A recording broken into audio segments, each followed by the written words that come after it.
Câmara de Campinas realiza a 20ª audiência pública de 2026 para demonstração e avaliação das metas fiscais do primeiro quadrimestre de 2026. Portal da TV Câmara Campinas marca um novo momento da TV Legislativa. Cinema ao ar livre, pipoca e muita diversão com sustentabilidade. O Parque Osiel recebe o Cine Solar, um projeto itinerante que leva a exibição de filmes para todo o país, utilizando energia solar por meio de um furgão com placas fotovoltaicas. Câmara Educa realiza mais uma edição e recebe estudantes de uma escola de Campinas que aprenderam um pouco mais sobre o legislativo da cidade.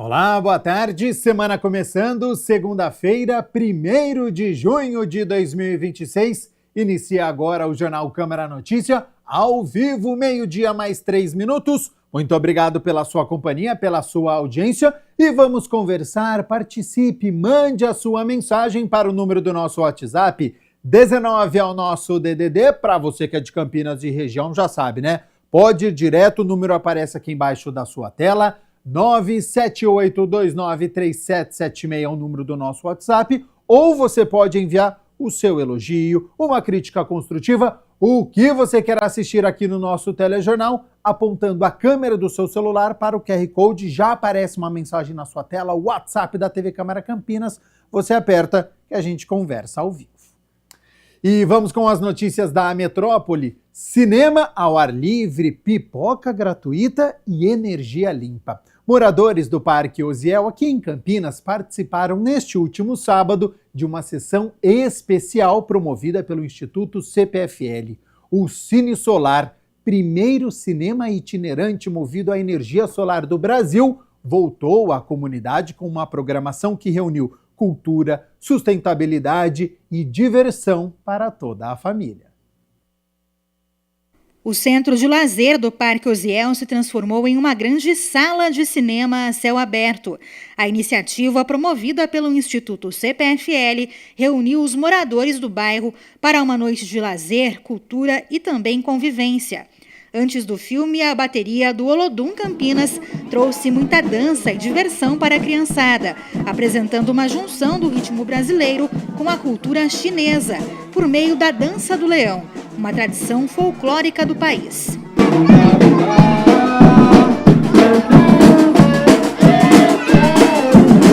Bom, a região do Osiel é uma região grande, com uma grande densidade demográfica.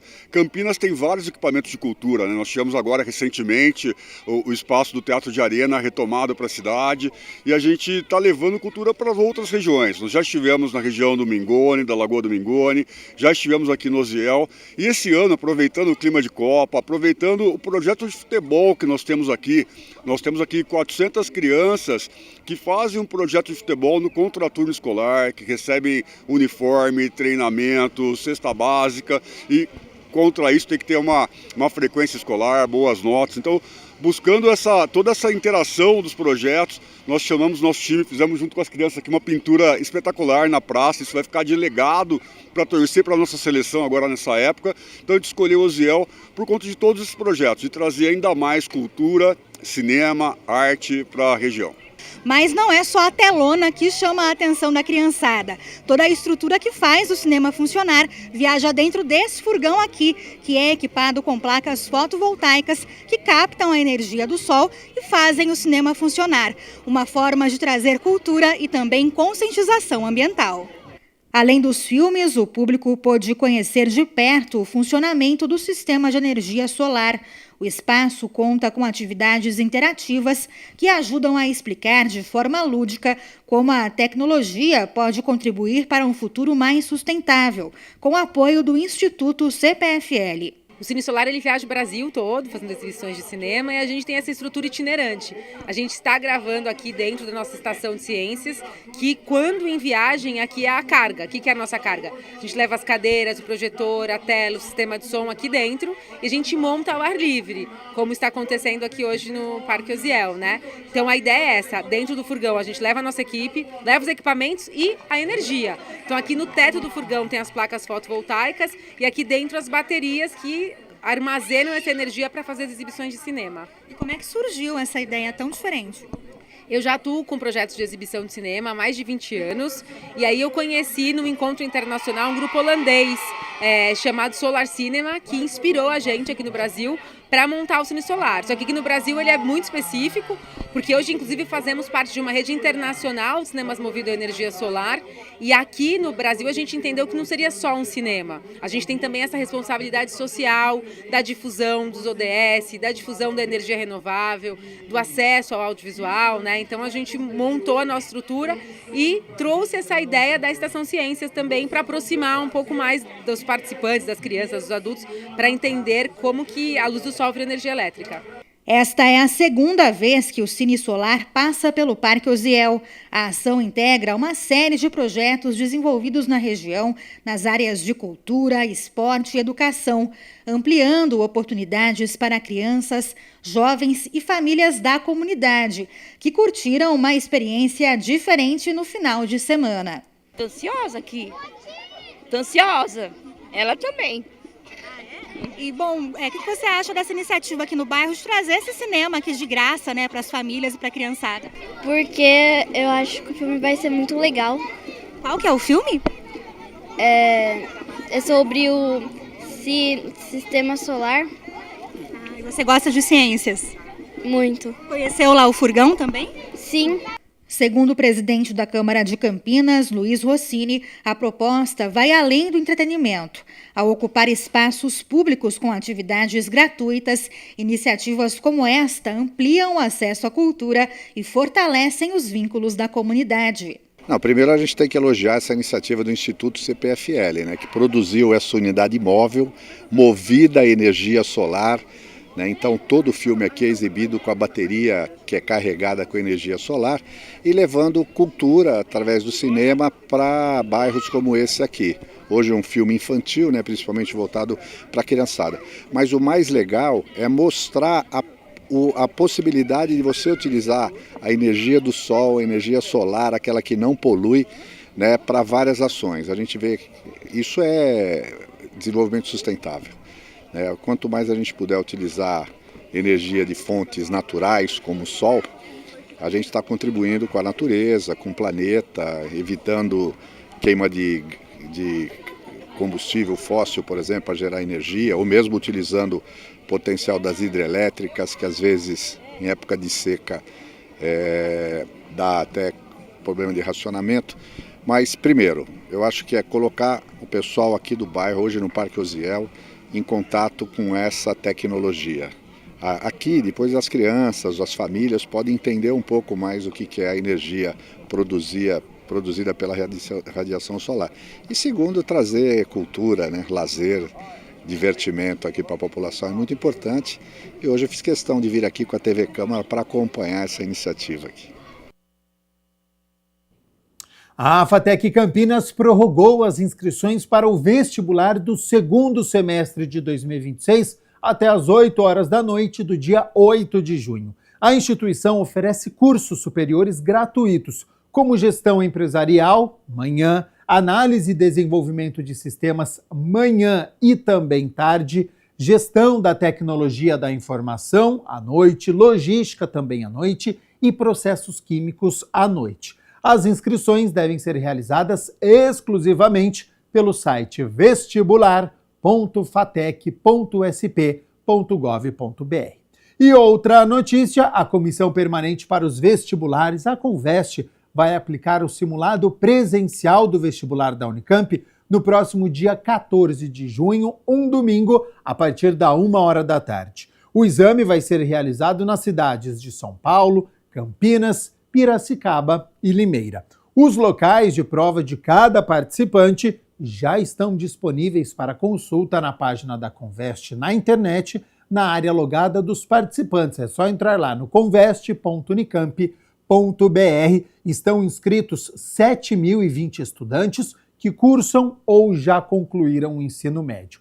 Os portões vão ser abertos ao meio-dia e não vão ser admitidos participantes após a 1h da tarde. Os participantes vão ter 5 horas para realizar o simulado, assim como ocorre na primeira fase do vestibular. Tempo mínimo de permanência em sala de aula é de 2 horas. O regulamento do simulado da Unicamp está disponível na página da Conveste. Hora das notícias do Legislativo, porque o encerramento do Maio Laranja, campanha contra a exploração sexual de crianças e adolescentes, ocorreu neste último sábado aqui em Campinas. Promovido pela Frente Parlamentar, presidida pelo vereador Roberto Alves, o evento reuniu palestras sobre prevenção e atendimento, incluindo a proteção de crianças com deficiência, e reforçou a importância de denunciar qualquer suspeita. O evento marcou o encerramento do mês Maio Laranja, promovido pela Frente Parlamentar contra a Exploração Sexual de Crianças e Adolescentes, que tem como presidente o vereador Roberto Alves. Nós, através desse evento, queremos conscientizar a importância que é e a preocupação que nós temos de combater este mal tão grande que tem destruído a infância das nossas crianças e dos nossos jovens. O importante desse evento é conscientizar a população campineira o quanto elas têm que se preocupar com seus filhos. Quando sai de casa, que vai para a casa de um, ou até mesmo de um outro familiar, que vai para a casa de um amigo, ou que vai para uma área de lazer.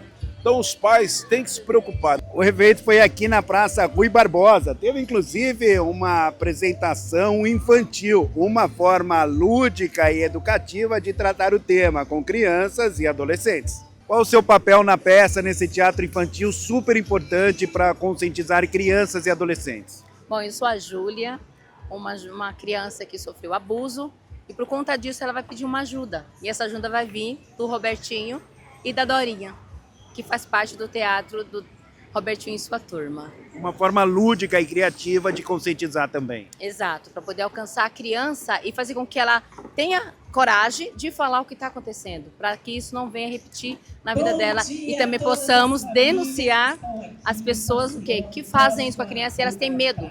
Então, por conta de ter medo, eles não conseguem. Então, a turminha está aqui para ajudar. Também houve palestras, uma delas sobre prevenção do abuso sexual infantil no contexto da criança com deficiência. Primeiramente, conscientizar a população, pais, familiares de crianças e jovens. E, principalmente, pensar também nas crianças e jovens com deficiência em relação ao abuso sexual infantil. Muitas crianças com deficiência, elas são muito vulneráveis. Por quê? Às vezes, a barreira na comunicação, às vezes elas não se expressam verbalmente, ou às vezes os familiares não sabem Libras, como no caso da criança surda, por exemplo, ou a criança com TEA, com transtorno do espectro do autismo, muitas vezes ela não tem a malícia para diferenciar um carinho de um abuso. Então a gente precisa muito conscientizar os familiares, os cuidadores e prestar atenção nas nossas crianças e trazer a essas crianças estratégias para elas se prevenirem também junto com seus familiares e professores. Uma outra com o tema quando o comportamento da criança pede ajuda. Eu acho que, levando em consideração os dados alarmantes que a gente tem de que em 8 em 8 minutos ocorre violência sexual contra nossas crianças e adolescentes, eu acho que é bastante importante a gente refletir sobre o tema, a gente saber sobre o tema e principalmente a gente conversar com as nossas crianças para que elas possam se sentir protegidas e saber, né, os canais de defesa, né, Disque 100, Conselho Tutelar, que as crianças tenham sempre uma pessoa de confiança com que elas possam contar. Ainda segundo o parlamentar, é importante que denúncias sejam feitas. Uma criança que ela é abusada ou explorada sexualmente, é como se ela recebesse uma prisão perpétua. Uma prisão perpétua. E o abusador, a pena dele é muito leve. Então o que nós queremos? Que as pessoas não tenham medo de denunciar. Importante também cada vez mais abordar esse assunto, né, vereador? E o senhor tem feito muito isso com palestras, através inclusive da frente parlamentar. É importante demais que esse assunto não caia no esquecimento. Com certeza. E outra, nós não podemos se preocupar somente no mês de maio, que é o Maio Laranja. Nós temos que nos preocupar todos os dias, todos os meses e o ano todo. Criança é criança. E nós temos que nos preocupar com a criança, nós temos que nos preocupar com os nossos jovens, com os nossos adolescentes. E lugar de bandido, lugar de pedófilo, de criminoso é na cadeia.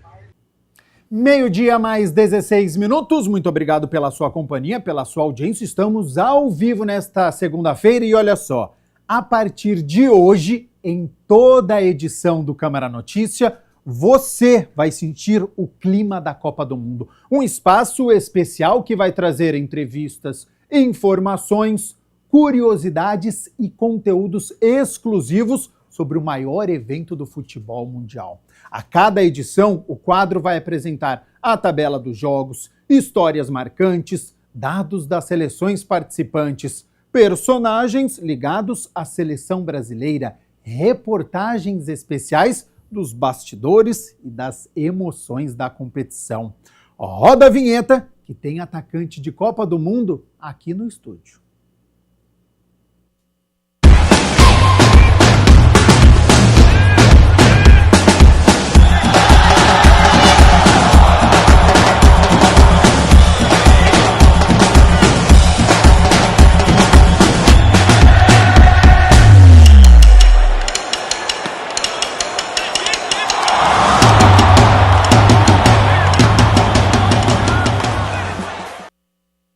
Bom, por clubes, ele é o terceiro maior artilheiro da história do São Paulo. No Sevilha da Espanha, mais de 100 gols. Na seleção brasileira, balançou as redes 28 vezes, sendo 3 em Copa do Mundo, fora os muitos títulos na carreira, né? Tem Copa América, Copa das Confederações, Supercopa, Liga Europa. Eu vou parar por aqui, senão acaba o tempo do jornal.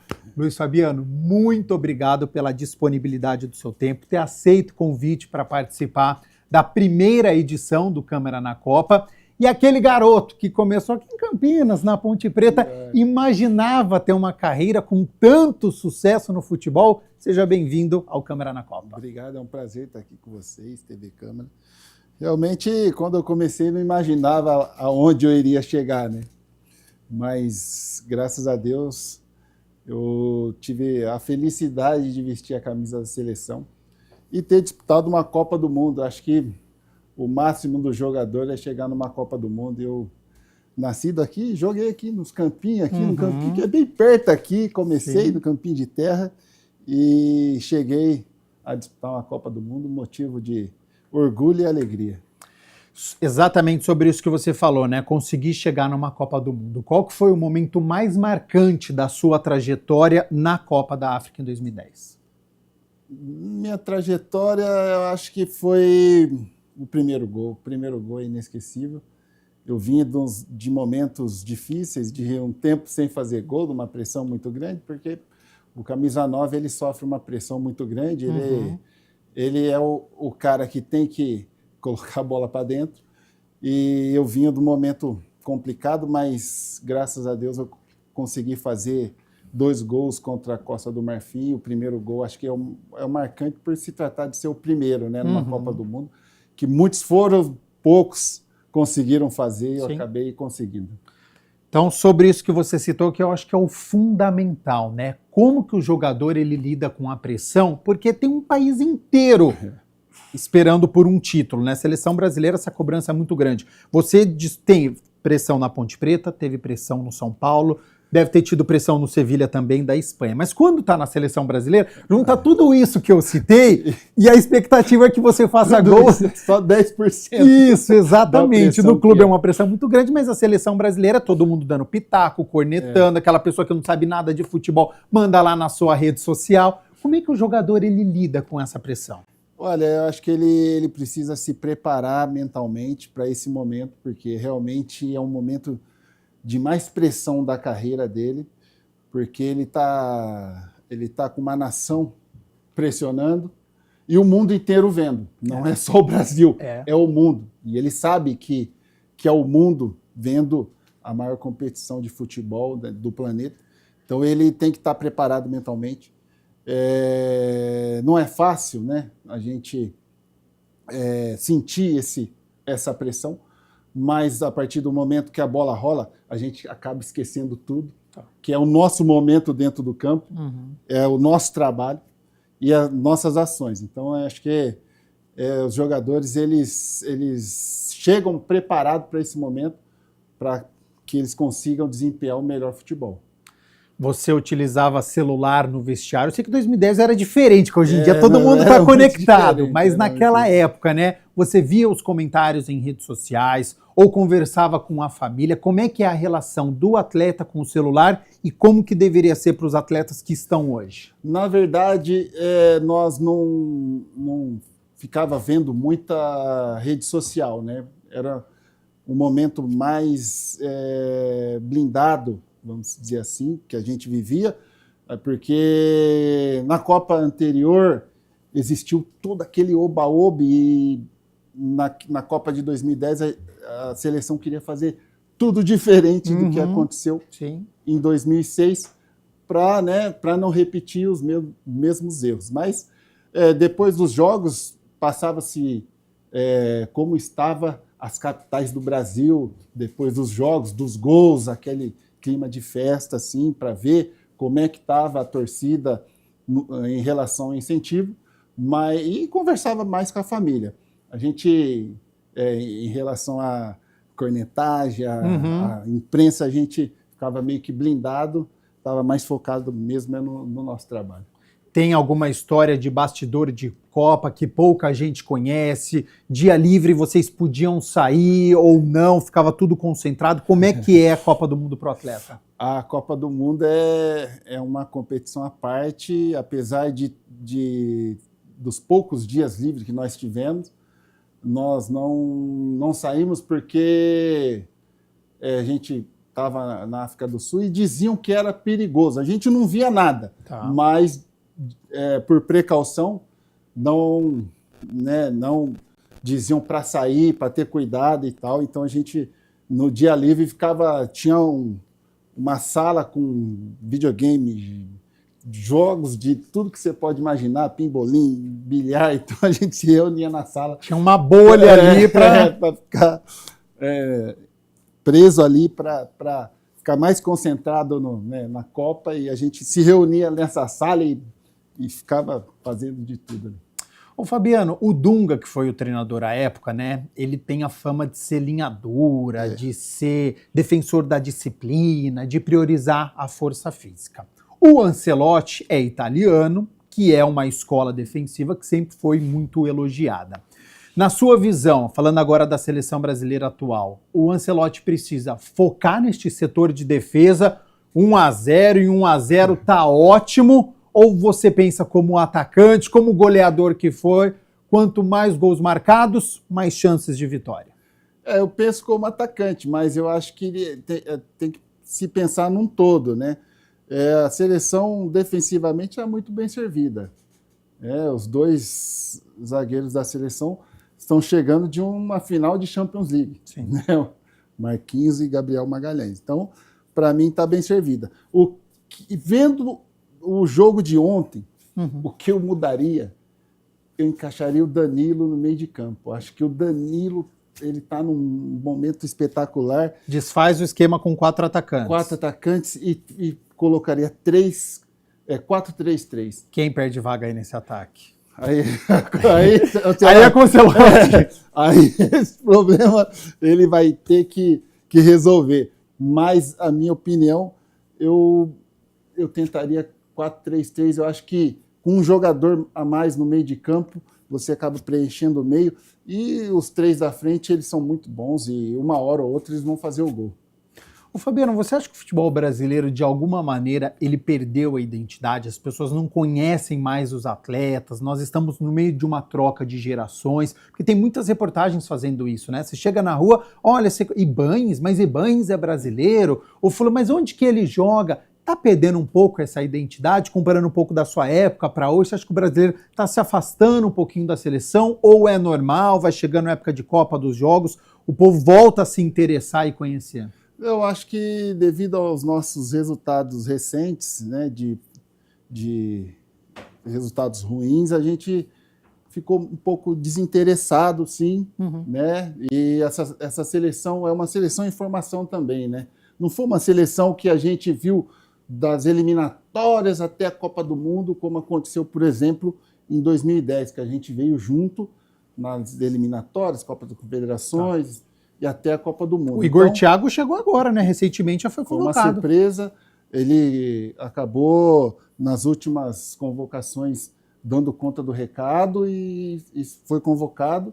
Então não é que a torcida perdeu um pouco o encanto pelos resultados, né, pelas mudanças também, pelo que aconteceu fora de campo, mas eu acho que agora, vendo como é que está, depois da convocação, a torcida vem junto, porque depois desse resultado também, eu acho que deu um ânimo a mais, deu um incentivo para a torcida vir junto com a seleção. Como que você enxerga a seleção brasileira chegando à Copa? Desacreditada, sem um centroavante, sem um camisa 10? Ou você está empolgado, você acredita que o Brasil é sim favorito ao título? Eu acho que favorito sempre vai ser, porque a seleção brasileira é a que tem mais títulos e é a camisa mais pesada de todas as seleções. Sempre vai ser favorito, mas eu acho que tem seleções que estão um pouquinho à frente. Só que Copa do Mundo zera tudo. Acho que agora é a preparação, o entrosamento, porque qualidade a seleção tem. Então, eu acho que se der tudo certo, a seleção tem grandes chances de chegar longe. Não é fácil, eu acho que tem seleções na frente, mas a seleção brasileira é sempre seleção brasileira, e queira ou não queira, a seleção contrária tem um certo respeito quando vê a amarelinha pela frente. Eu vi uma entrevista recente sua, me corrija se eu estiver equivocado, mas você disse que o João Pedro seria o seu centroavante, o seu camisa 9. Te decepcionou a não convocação dele? Me decepcionou as atuações do João Pedro na seleção, eu acreditava muito nele. Tá.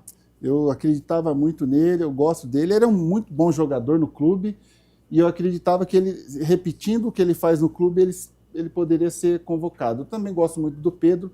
O Igor Thiago também é um centroavante de ofício que me agrada também, não conhecia, estou conhecendo agora, também está me agradando, mas o João Pedro eu fiquei um pouco frustrado.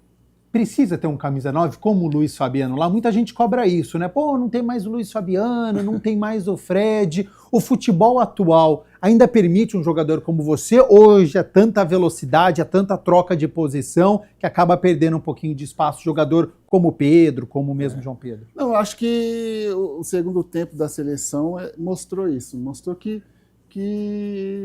é possível jogar com centroavante ainda, né? Pelo fato de ter dois jogadores nas alas rápidos, o centroavante pode se beneficiar com isso, né? E os alas também podem, porque o centroavante é um jogador que segura dois zagueiros, que abre espaço. Eu sempre gostei de jogar de um time com centroavante. Eu acho que o Igor Thiago pode ser a surpresa aí do time do Ancelotti. Ótimo. Neymar hoje está lesionado, todo mundo está na expectativa esperando por ele. É uma solução ou pode virar um problema para o Ancelotti? Como é que você vê? E dentro do grupo também, a responsabilidade que joga para o Neymar, ou o atleta não pode esperar ele e fala, não, vamos nos fechar aqui, se vier ótimo, se não vier, a gente tem que dar conta do recado. Como é que o jogador vê o Neymar ali? Pô, eu acho que o Neymar, ele é a solução se ele jogar e se ele não jogar. Por quê? Porque a gente viveu momentos de muita pressão antes, né? Da convocação, vai levar o Neymar? Não vai ir, tem que ir. Ele foi, todo mundo já está mais calmo, você vê que todo mundo, tem muita gente feliz pela convocação, não tem a pressão do Ancelotti, ele não vai ficar com esse peso de não ter levado o Neymar, então isso já é uma solução para ele. E se ele entrar dentro do campo, é um jogador que é o diferente. E é uma lesão séria, eu já tive isso, fiquei muito tempo para recuperar, porque você força a panturrilha.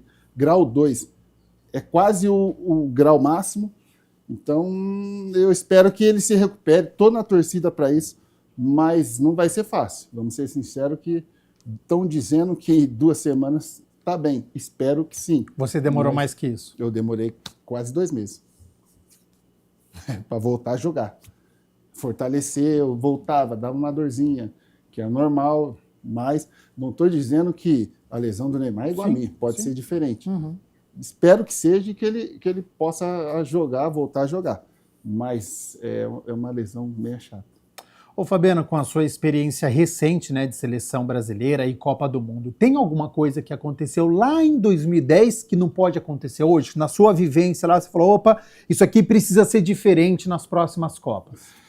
Não vamos falhar igual nós falhamos contra a Alemanha. Isso aí tem que ser diferente. Acredito que se tivesse passado da Holanda, a gente teria chance de chegar à final, porque ele ia pegar o Uruguai, e o Uruguai, nas eliminatórias, lá no Uruguai, ele tinha ganho de 4-0, então já sabia, já conhecia a seleção do Uruguai, mas as 2 falhas nossas acabou que tirando nós da Copa do Mundo.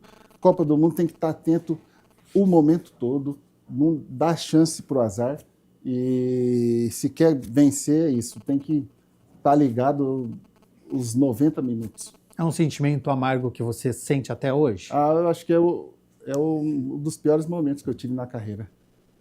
Uma perda assim que não tem como explicar a dor que é, o sentimento. Porque vocês fizeram um belo primeiro tempo, né? Ganhando de 1-0, jogando bem. Exatamente isso. Fizemos um bom primeiro tempo, nós dominamos a Holanda. Sim. Então, perder com o adversário sendo melhor que você ainda é ruim perder, mas aceita, né? Aceita. Agora, sendo melhor, aí é dolorido, ainda mais como foi, e aquela seleção tinha ganho tudo, né? Então, a gente tinha muita esperança de ter vencido aquela Copa. Fabiano, muito obrigado novamente obrigado. Pela disponibilidade do seu tempo, ter vindo aqui no estúdio, nosso primeiro programa aqui, Câmara na Copa. Depois vai ter Ronaldão participando aqui. A gente tem um monte de entrevista bacana. Comecei com ele na ponte. Gente boa. Xerifão, Ronaldão também deu seus pitacos aí sobre Copa do Mundo. Então, estou muito feliz do primeiro programa ter sido com você. Obrigado. E deixa um recado aí para os atletas, para a comissão técnica da seleção brasileira. Vamos, os atletas, estamos na torcida, o Brasil inteiro está torcendo, esperando que vocês vão com raça, com vontade e tragam esse hexa para a gente, que a gente está aí na torcida e vamos abraçar a seleção brasileira, com certeza. É isso, para encerrar esse jejum aí de 24 anos. Vou pedir só para você permanecer mais um pouquinho aqui para você acompanhar comigo, porque olha só, a partir de hoje, o telespectador da TV Câmara Campinas conta também com um portal com toda a programação, mais de 31 mil vídeos, tem transmissão ao vivo e muito mais. Conheça na reportagem de Mirna Abreu.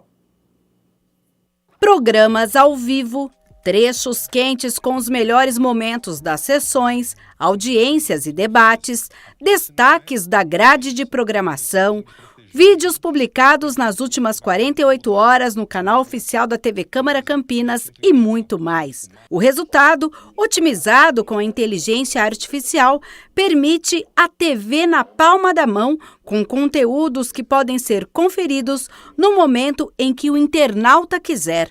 O novo portal da TV Câmara Campinas entra no ar neste 1º de junho de 2026. Ele foi desenvolvido pensando na população. Então, assim, todo o material desenvolvido nele, desenvolvido na TV Câmara Campinas no dia a dia, ele vai ser exibido no portal da TV Câmara Campinas, meio que espelhado em tempo real com o próprio YouTube. Então, todas as informações, tudo que nós fazemos, todos os nossos programas, entrevistas, quadros, eles estão disponíveis a 2 cliques da população para ter acesso a todo o material nosso. Esse é um marco histórico para nós, né? Nós temos hoje muitas novidades acontecendo no mundo inteiro e nós não podemos ficar atrás. Então, por esse motivo, nós trouxemos agora o portal da TV Câmara Campinas, que está atrelado a várias inovações que nós trazemos também no dia a dia aqui da nossa programação, como o Central IA, o Gênios 3.0, vamos ter agora a estreia do programa Câmara na Copa. Então nós estamos trazendo e alinhados com tudo que há de mais tecnológico e inovador no nosso dia a dia. A Câmara, ao longo do último ano, pelo menos, tem investido em tecnologia. principalmente em questão à inteligência artificial. Uma ferramenta que chegou para ficar. Construímos programas com humanoides, inclusive apresentando e participando de programas da TV Câmara. Com esse novo portal que a TV Câmara traz para o internauta, para os telespectadores que assistem à TV Câmara, é mais uma ferramenta de transparência, de comunicação das atividades legislativas e das informações públicas. A TV Câmara Campinas foi fundada em 2004 com o objetivo de transmitir as reuniões legislativas. Posteriormente, começou a produzir alguns programas transmitidos em canal fechado e em dezembro de 2014 passou a operar em sinal aberto, chegando às casas de mais de 400 mil telespectadores. Atualmente, na tela da televisão, a emissora pode ser conferida nos canais 11.3 da TV aberta, 4 da Claro e 9 da Vivo. Em mais de 20 anos de cobertura do trabalho dos parlamentares e de programas que abordam a vida de quem mora na cidade, como Meu Bairro na TV, empreendedorismo, saúde, comportamento, noticiário, entrevistas e outras editorias, são mais de 31 mil vídeos disponíveis para quem quer assistir tudo no digital, com acessibilidade em libras para as pessoas com problemas auditivos e tecnologias assistivas para quem tem baixa visão, além da transcrição de todos os vídeos. Tudo é muito tranquilo, leve, dinâmico. Então, assim, nós temos muita coisa acontecendo com IA e tudo mais. Todo mundo fala assim, nossa, a IA veio para roubar empregos, veio para trazer problemas e tudo mais, dificuldade. E, na verdade, não. Ela veio para nos auxiliar. A IA não é nada sem o ser humano. Então, por trás de todo o material que nós temos hoje na TV Câmara Campinas, existe uma pessoa, existe um ser humano tomando as decisões e a IA está lá para auxiliar a gente. A Câmara tem trabalhado nessa questão de transparência em informações públicas. Então, essa ferramenta, eu costumo dizer que o portal é o cartão de visita da instituição. Então, eu acho que vai ser muito bem-vindo para a cidade.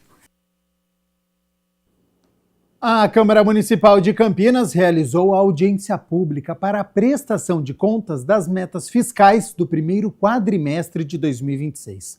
Durante a reunião, representantes da Secretaria de Finanças apresentaram dados sobre as contas do município, com destaque para áreas como saúde e educação. A Comissão de Finanças e Orçamento da Câmara Municipal de Campinas realizou uma audiência pública para demonstração e avaliação das metas fiscais do primeiro quadrimestre de 2026. A reunião foi presidida pelo vereador Nick Schneider e foi aberta à participação da população. A Secretaria de Finanças vem falar um pouquinho de como está se comportando as finanças do município, como se comportou nesse primeiro quadrimestre. Veja, foi apresentado aqui pelo secretário Caiado, uma saúde financeira do município boa, né? Aparentemente não, pelos números nós verificamos que as receitas e as despesas estão dentro do planejado, despesa com pessoal, despesas correntes, enfim, eu avalio como uma boa apresentação, uma apresentação que satisfaz aqui a Câmara Municipal de Campinas.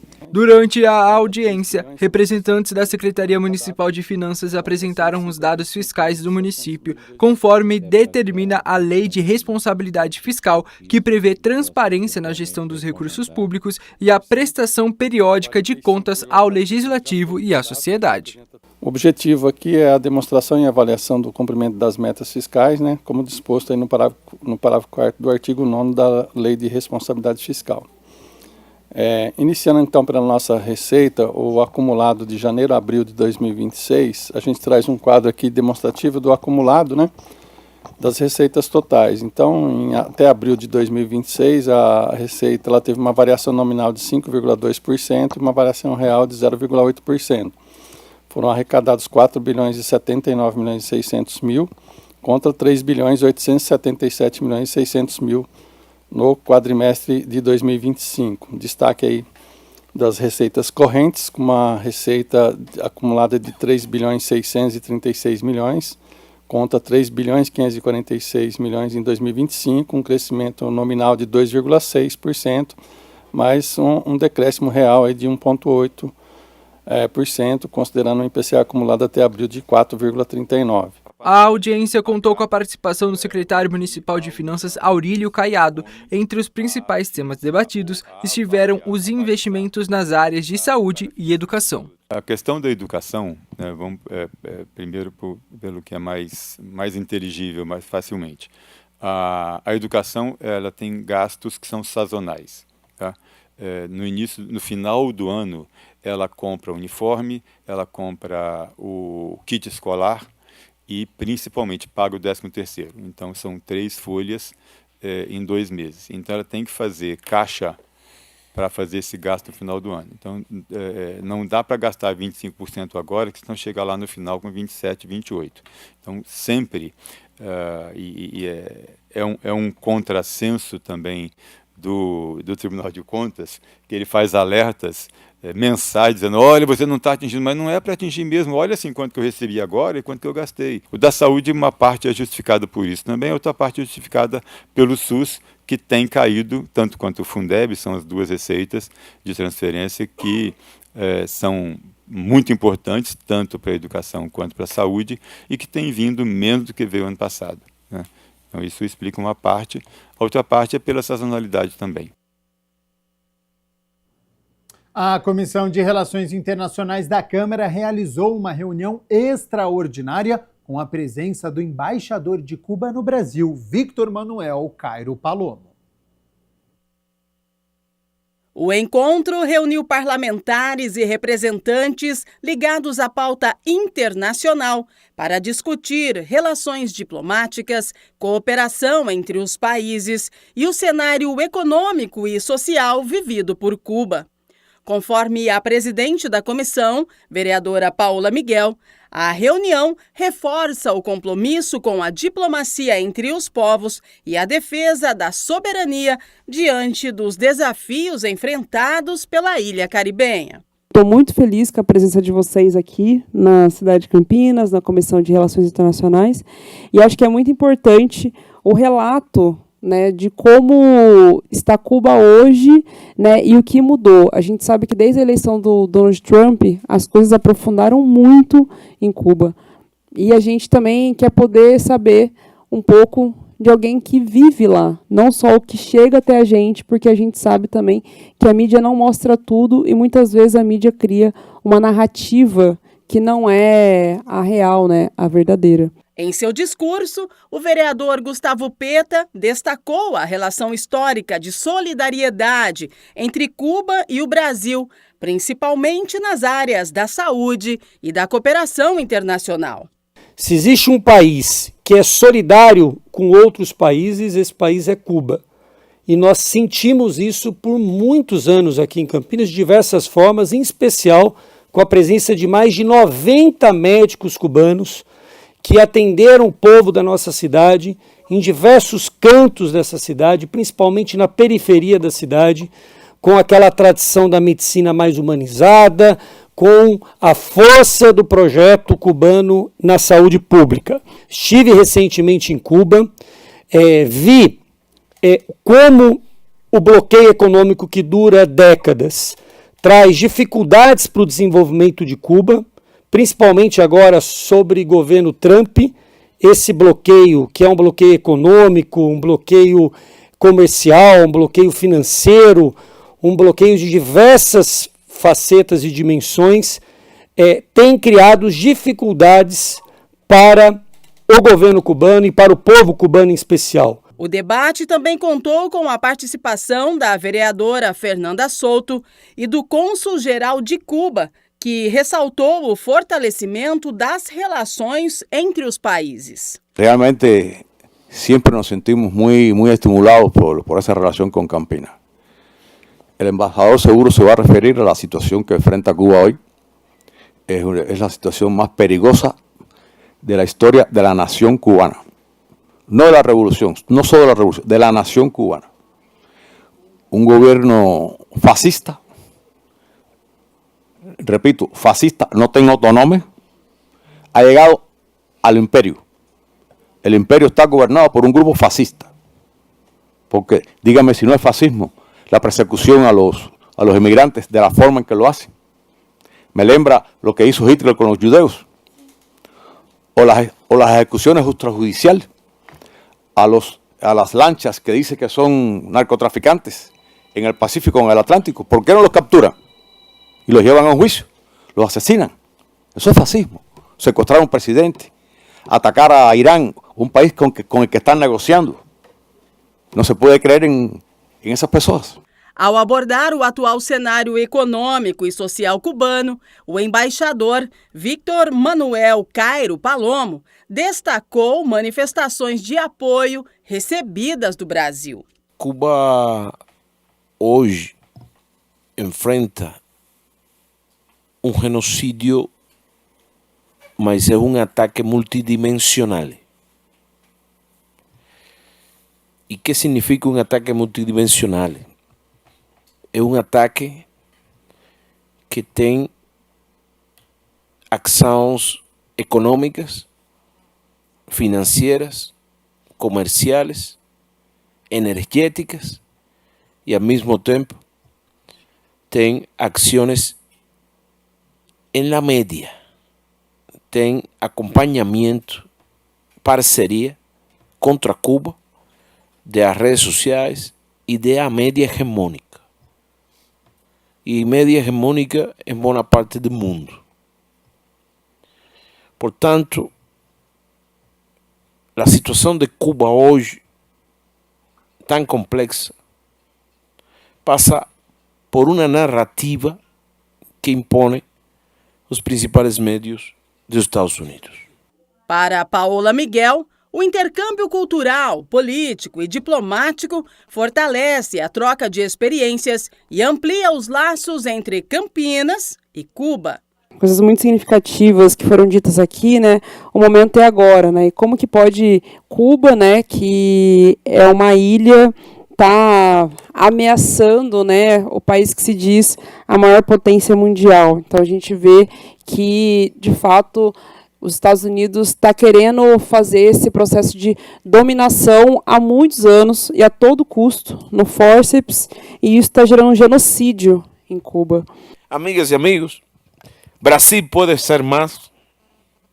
Brasil pode ser muito importante em esta batalha.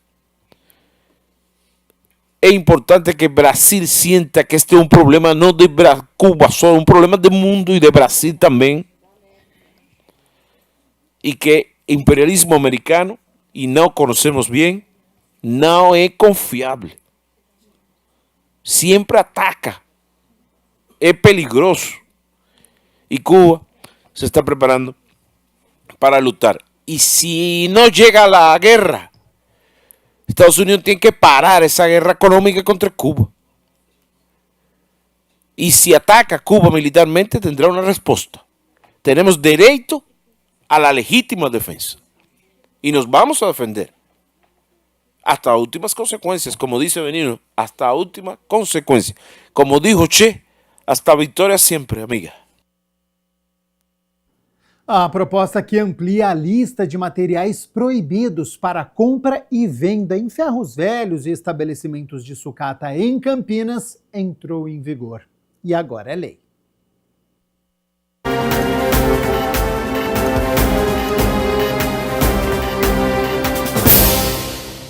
Foi publicada no Diário Oficial de Campinas, no dia 28 de maio, a lei complementar de autoria do presidente da Câmara, o vereador Luiz Rossini, que altera a legislação sobre o funcionamento de desmanches e comércios de sucata no município.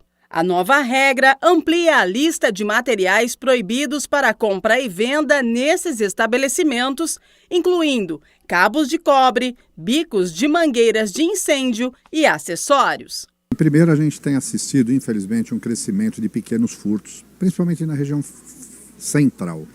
Polícia Civil, Guarda Municipal, Polícia Militar já realizaram até várias operações e normalmente eles vão aonde esses produtos podem ser vendidos, né? Principalmente ferros velhos e tal, que seriam receptadores. Então, o que a lei que já proibia a comercialização de alguns produtos, cabo, por exemplo, a gente vê muitas vezes semáforos desligados porque as pessoas roubam o cabo de cobre. Então, cabo em pedaço e tal, se não tiver origem, ninguém pode comprar. Qualquer ferro velho, comércio desse tipo de produto, se receber além de multa, pode ter alvará cassado. Nós assistimos furto de tampões de bueiro, grades de bueiro com ferro fundido. Isso também não pode ser recepcionado e comercializado em lugar nenhum. Nós temos visto furto de produtos de bronze nos jazigos do cemitério, né? Nos monumentos, né? O nome, inscrições em bronze, placas denominativas. E mais recentemente a gente viu o furto daquele bico de mangueira.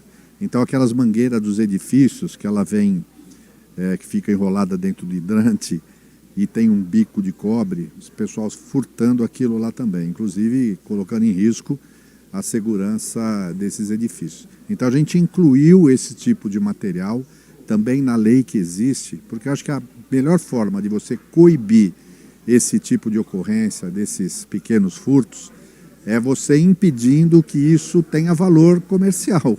As novas medidas que já estão em vigor prevêem punições para os estabelecimentos que descumprirem as exigências previstas na legislação. É uma medida para aumentar a segurança, principalmente da região central, né? É uma medida efetiva e prática, porque quem comercializar isso, além de multa, pode ter o seu alvará cassado. Rossini salienta que a alteração na lei também busca dificultar a receptação e contribuir com a segurança pública. E a gente percebe que uma das ações que a gente precisa para a região central é melhorar a segurança, né? Então essa é uma medida que também visa melhorar a segurança na cidade inteira, mas em particular na região central, né, coibindo esses atos que a gente percebia com uma frequência que é preocupante. Às vezes a polícia não consegue estar em todo lugar para evitar que isso aconteça. Mas se o cara tiver aquilo lá e não tiver onde levar, ele vai desistir de fazer esses atos.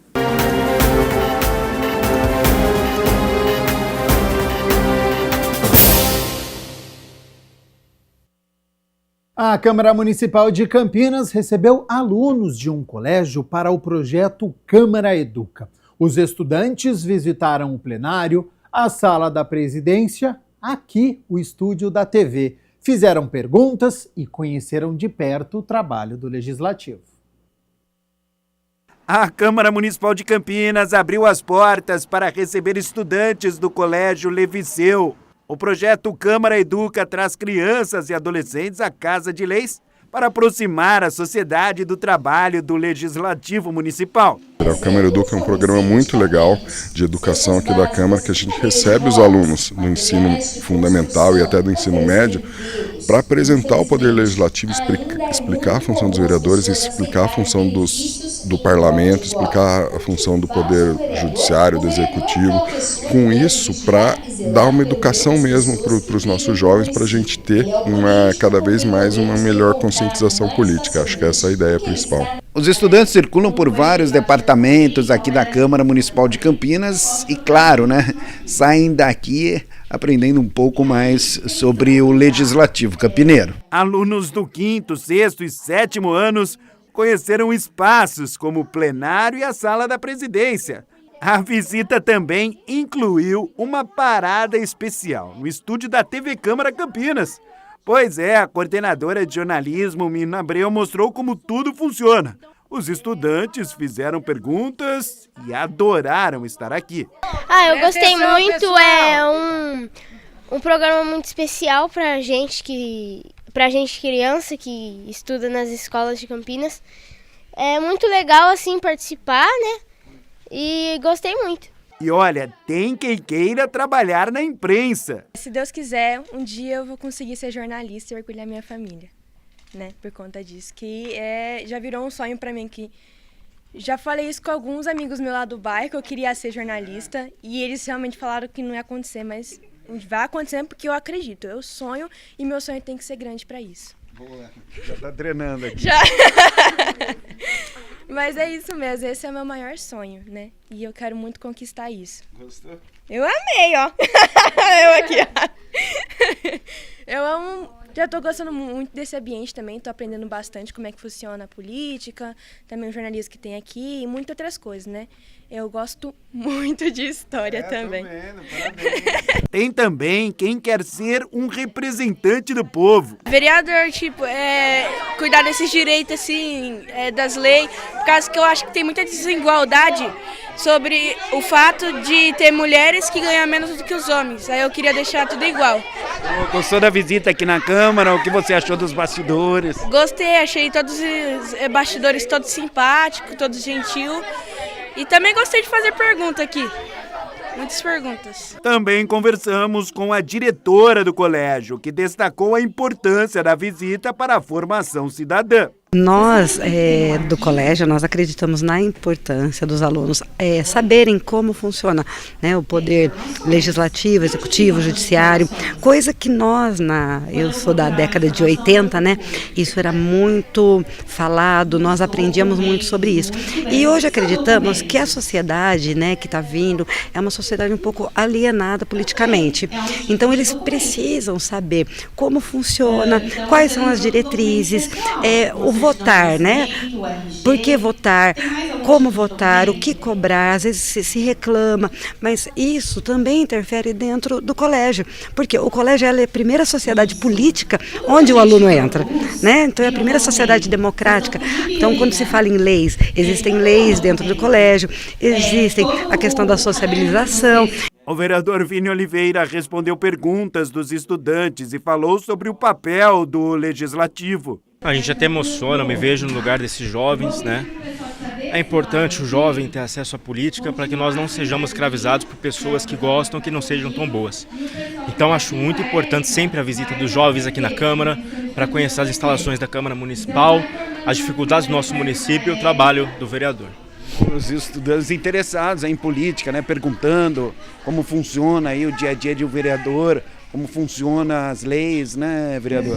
Eles são o futuro da nossa cidade e é uma visita muito importante, mais uma tão importante, que aconteça mais vezes. Para muitos foi uma chance de ver de perto onde as decisões são discutidas e de entender como a participação cidadã começa cedo. Eu acho muito legal essa parte sobre políticas e leis, sobre você saber do judiciário da sua cidade, saber sobre as obras que vão ser formadas, sobre as leis, sobre tudo. Então, é a história também. Você se interessa pelo legislativo, que é onde ficam os vereadores, é aqui a Câmara Municipal de Campinas? Eu me interesso não só pelo legislativo, pela política inteira. Eu sou muito fã falar sobre leis e política do Brasil. Pretende seguir carreira política um dia? Se Deus quiser, eu sigo a carreira. Está sendo uma parte muito importante para a nossa escola, para os nossos colegas, amigos. A gente aprende cada vez mais coisa e a única coisa que as pessoas não tiram é o nosso conhecimento. O que você aprendeu hoje aqui? Diversas perguntas, nos ensinam coisas da vida, valores, ensinamentos, leis, bastante coisa. Valeu a pena. Valeu a pena.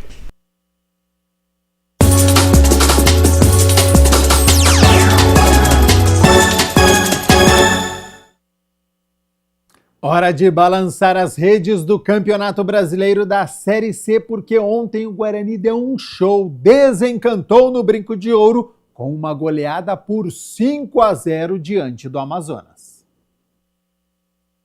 A vitória começou a ser construída cedo, logo aos 5 minutos, Carlos Eduardo cobrou escanteio na primeira trave e William Farias desviou com estilo para abrir o marcador. 1-0 Bugre para cima do Amazonas e porteira aberta. Aos 21 minutos, Rafael Lacerda chutou nos pés de João Paulo, que agradeceu o presente e finalizou. A bola bateu no braço de Johnny Lucas dentro da área. Pênalti que o próprio camisa 10 bateu com maestria. Bola para um lado, o goleiro para o outro, 2-0. E tinha mais ainda no primeiro tempo, bonita jogada construída de pé em pé, até que chegou em Carlos Eduardo, que bateu consciente no cantinho de Renan, 3-0 Guarani. Veio o segundo tempo e o ritmo não diminuiu. Aos 35 minutos, Guilherme Cachoeira recebeu na esquerda, invadiu a área e acertou um belo chute. Não perca as contas, 4-0. E pensa que parou por aí? Nada disso. Ainda deu tempo do Herbert sair do banco de reservas e finalizar. A bola deu um leve desvio no defensor e morreu no fundo das redes. Agora sim, o baile está finalizado.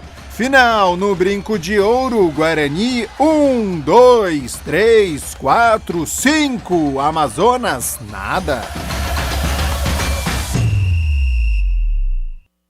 E essa vitória foi um presente para o estádio Brinco de Ouro, que ontem completou 73 anos, então nada melhor que uma goleada por 5-0. E para ajudar, o Paysandu perdeu para o Figueirense. Então, neste momento, o Guarani é o líder da Série C com 18 pontos. Torce hoje para uma derrota do Brusque fora de casa contra o Barra para permanecer em primeiro. O Bugre volta a campo neste sábado, 4 horas da tarde, contra o Volta Redonda, novamente no estádio Brinco de Ouro. E hoje, às 7 horas da noite, a vez da Ponte Preta entrar em campo. 11ª rodada da Série B, você vê o confronto aí na sua tela. A Macaca recebe o Botafogo de Ribeirão Preto. É confronto direto, viu? As duas equipes estão na zona de rebaixamento. Ponte, penúltima colocada com 7 pontos. E o Botafogo é a primeira equipe da zona de rebaixamento com 9. Então, se a Ponte vencer, ela deixa a zona da degola. Para esta noite, a Ponte Preta, que ainda não conseguiu contratar um treinador após a saída do Rodrigo Santana, vai ser dirigida pelo interino, o Edson Boaro. Escalar a Ponte é uma tarefa complicada porque tem atleta afastado, caso do zagueiro David Braz e do atacante Brian Borges. Tem outro voltando de lesão, William Potker, mas vamos lá. Uma provável Ponte Preta tem Diogo Silva no gol, Thales na lateral direita, Lucas Cunha e Márcio Silva dupla de zaga e o Kevson na lateral esquerda. Meio campo de André Lima, Danilo Barcelos, Tarek e Elvis e na frente Diego Tavares e William Potker ou o David da hora. Ponte precisa da vitória e claro que amanhã a gente conta a história desta partida.